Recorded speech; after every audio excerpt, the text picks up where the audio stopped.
The floor is good enough for strangers, isn't it? Of course. Oh, you can use this cardboard if you like. My mother-in-law and sister-in-law looked at me and smiled wickedly. Today is a housewarming party at my parents-in-law's house. What awaited my mother and me was their insidious harassment. My mother-in-law and sister-in-law have always hated me. They came to harass me alone, and eventually started harassing my mother as well. Just because they don't like me doesn't mean they can't harass my mother. This is unforgivable. Why do they do this? Just as I was about to get angry, one person's words changed the whole situation. My name is Kirsten. I am 30 years old. I live with my husband Stuart and our almost 3-year-old daughter Lisa. I have known Stuart since we were in college, and we got married in our second year of working together. After that, we had Lisa, and we are now living a happy life together. The apartment we are living in now is the same one we lived in before we got married. So now that our daughter has grown up, it feels a bit cramped. So recently, Stuart and I have been talking more about moving. Just the other day, we were talking about getting a new apartment nearby. We're all getting older, and it's time to move into a bigger place. I nodded broadly at my husband's remarks. You're right. Lisa has recently started asking for her own room too. Maybe we should seriously think about moving. Right. Maybe we should go to an information session about a new apartment building. Yeah, let's do that. I hear it's a nice place with a big layout. Thus, we began to move our preparations for our move. We attended an information meeting about condominiums and finalized our plans, taking into consideration things like the possibility of more children. Then one day, my father-in-law called me to see Lisa, and we went to see him for the first time in a long time. I didn't want to go, but since he asked me, I had no choice but to go. Why don't I want to visit my in-laws? You ask. It's because of my husband's family structure. My father-in-law, mother-in-law, and sister-in-law lives in the house. My father-in-law, Harry, is a quiet and gentle man who takes good care of Lisa. But my mother-in-law, Tracy, and sister-in-law, Morgan, have one or two quirks that I don't like. It's not that I don't like them, it's just that I don't get along with them. I guess they think the same of me. From the very beginning of our marriage, they never wanted to have anything to do with me. They don't harass me, but whenever I visit them, they look at me weirdly and whisper. Call me paranoid, but I wasn't fond of them because of their attitude. However, they never spoke to me. The only thing that saved me was the minimal amount of conversation we had. But this day was different. My mother-in-law, who normally doesn't talk to me at all, came up to me with a happy look on her face. Kirsten, listen, we're trying to build a new house. What? Really? I was a little surprised because this is the first time I heard of this. You see, my father owns a lot of real estate. Right? He inherited a lot from his grandfather's generation. This house is getting old, so we decided to rebuild it. I didn't know that. That's nice. Isn't it? But my husband doesn't like the idea. Oh, I know. Let's have your family live here with us. What? Us? Yes. I'm sure my husband will be very generous with his money if you and Lisa move in with us.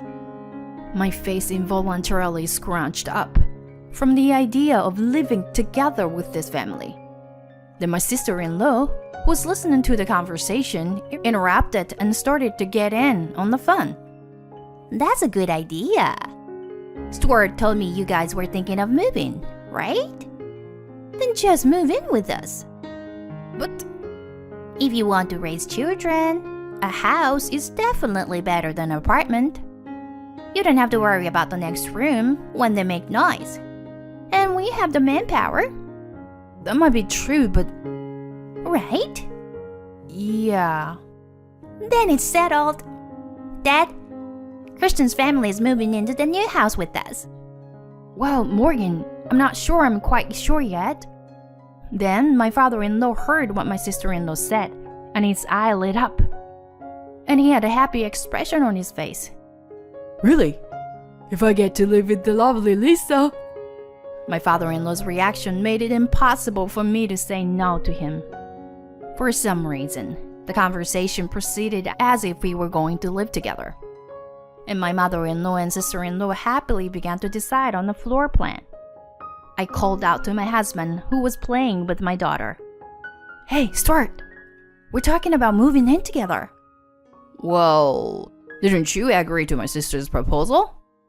"I didn't agree to it. It kind of just happened. And your dad seemed so happy about it that I just couldn't say no." But you know what? It's not that bad, right? We're just thinking about moving, and we got lucky that we get to live in a new house. That's true, but... Right? Don't you think it would be nice if we all lived together? Dad would be happy to live with Lisa. I couldn't be happy to live with them from the bottom of my heart. But my husband has a point. My father-in-law has loved me like a real daughter ever since we got married. Wouldn't it be better for my daughter to live in an environment with her grandparents? However, I wonder if it's okay to make a decision to move in together in such a casual manner. What if something goes wrong after we start living together? I couldn't help but feel uneasy when I thought about it. The conversation was progressing in the direction of moving in together, and I was no longer in a position to intervene. My husband got into the groove and started deciding on the floor plan. My father-in-law was not too keen on the idea of rebuilding, but he was so happy to be able to live with his granddaughter that he repeatedly said, "I'm looking forward to it." Even Lisa said, "We can live with Grandpa." She sounded happy. There was no way I could say no at this point, so we decided to make the move. That night, after I put our daughter to bed, I complained to my husband, who was drinking a beer. "Stuart, are we really going to move in with them? Shouldn't we think this through?" Why are you saying this now? Dad looks so happy. It's a great idea. It's good for him, maybe, but... Are you saying you can't do it now? It's going to make it harder for you to visit my parents. But it's okay, Kristen. I'm here for you if you need help. I was so taken in by my husband's words that I decided to move in with his parents. Soon, my fears became reality.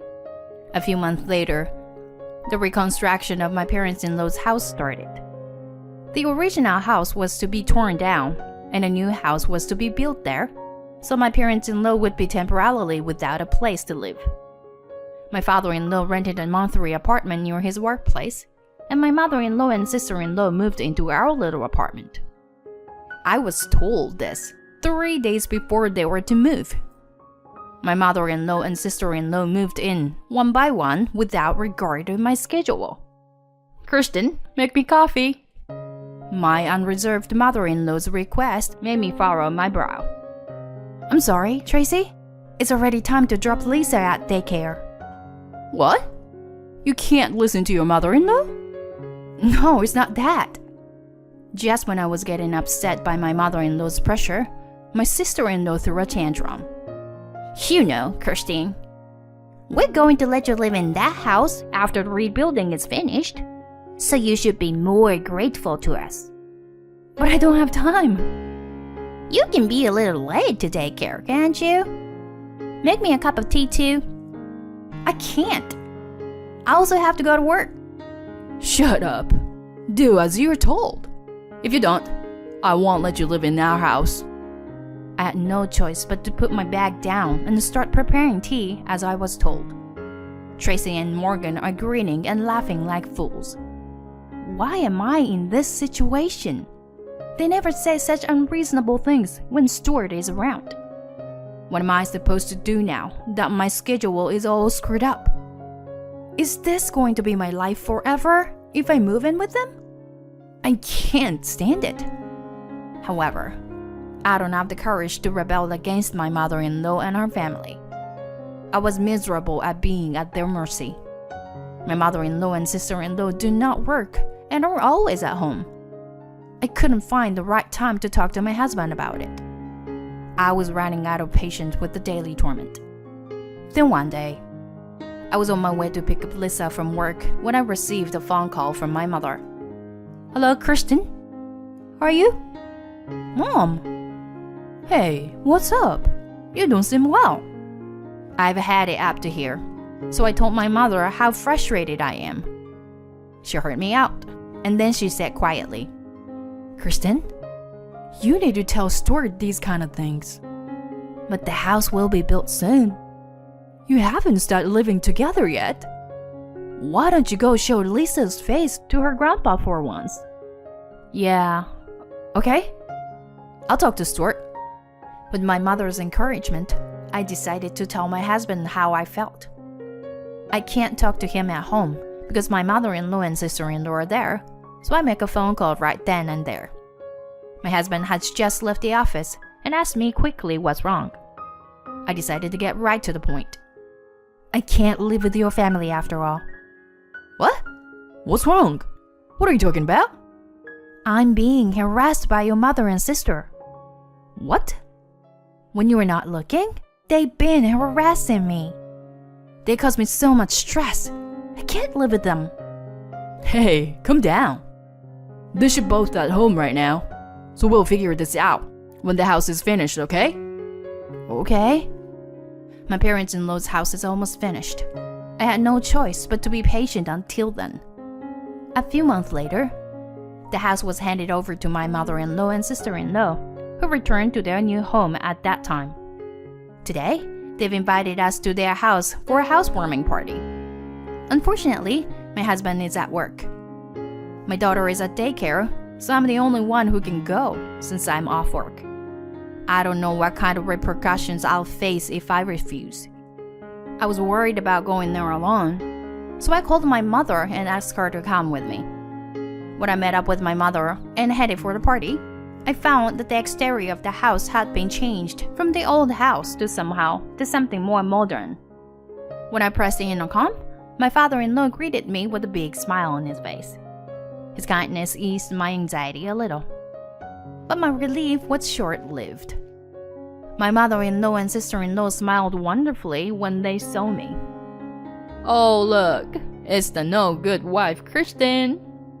Oh, yeah. And today she brought her mom along. Is your mom a no-good wife, too? My mother and I were mortified by their words. My father-in-law shouted, "How dare you?" But the girls continued relentlessly. Kirsten, I'm sorry, but we don't need you anymore. We only asked you to move in with us because we wanted a new home.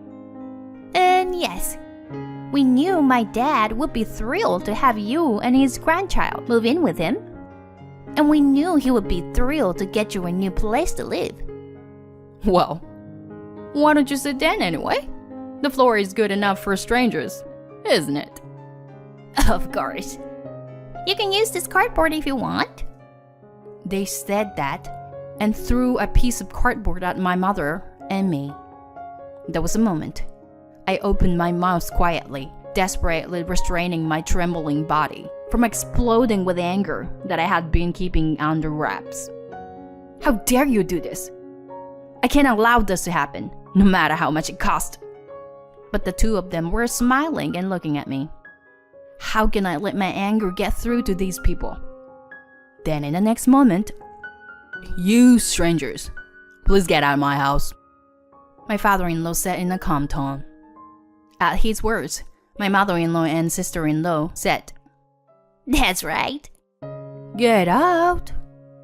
They chimed in. My father-in-law's eyes widened and he yelled at them. "Don't play with me. I'm talking about you strangers." "What?" "Dad? What kind of joke is this?" "Stuart told me that you both have been harassing Kristen, but I didn't think it would go this far. What's with your attitude when Kristen let you stay in her home until this house was built? Don't you feel any shame in doing such a stupid thing? You were misunderstanding." "That's right, Dad." Mom and I have been training Kristen to be better wife. Shut up. You two can't even do your own housework. How can you be so stupid as to invite Kristen to live with us and use her to build this house? I get my permission for a new house so that we could all live together happily. The smile on my mother-in-law's and sister-in-law's faces disappeared at the sight of my father-in-law's selfish expression. They were speechless, and my father-in-law shouted at them. You are no longer family. I own this house, and I want you out of here. The girls turned and ran to me. They bowed down to my mother and began to plead with me in a deliberate manner. Kristen, do something about this. Yeah, if you don't do something, he'll throw me and my mom out. What are you talking about now? In response to my coldness, they began to explain. Please, convince him. Tell him that we should all live in together.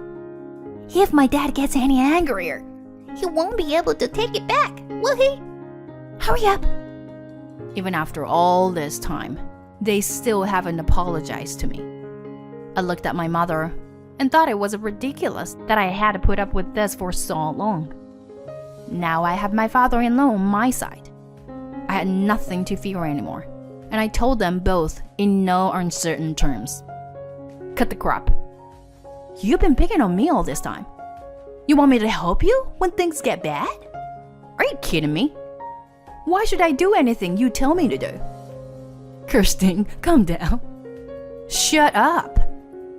Do you have any idea how much pain you people have caused me? How can I forgive you for taking advantage of me and treating my mother like this? I'm cutting all ties with you. I have no duty to help a stranger. I will not live with you, scum, and I will not have anything to do with you ever again. If you understand, get out of my sight right now. Overwhelmed by my words, my mother-in-law and sister-in-law slumped to the ground. They were kicked out of the house by my husband, who flew home after receiving a call from my father-in-law. Afterwards, my father-in-law and mother-in-law divorced. My mother-in-law refused to divorce, but it was discovered that my mother-in-law had been spending my father-in-law's savings without his permission. She was told by my father-in-law that if she didn't divorce him, he would sue her, so she reluctantly agreed to do so. My sister-in-law, who had never worked before, was forced to take this opportunity to work. After they were kicked out of the house, they had to live in a cheap apartment, but they had to work to make ends meet. So they were now desperately trying to get part-time jobs. I, on the other hand, have lost the reason for refusing to live with them now that my mother-in-law and sister-in-law are gone. My father-in-law said that the house was too big for one person to live alone, so my family moved in with my father-in-law in the new house. I feel sorry for my mother-in-law and sister-in-law who were kicked out, but I guess they deserved it. I don't know how my father-in-law could have tolerated that kind of behavior in the first place. But thanks to that, we live happily now. I want to spend time with my father-in-law, who loves my daughter, in a big, beautiful house. And I want to spend time with everyone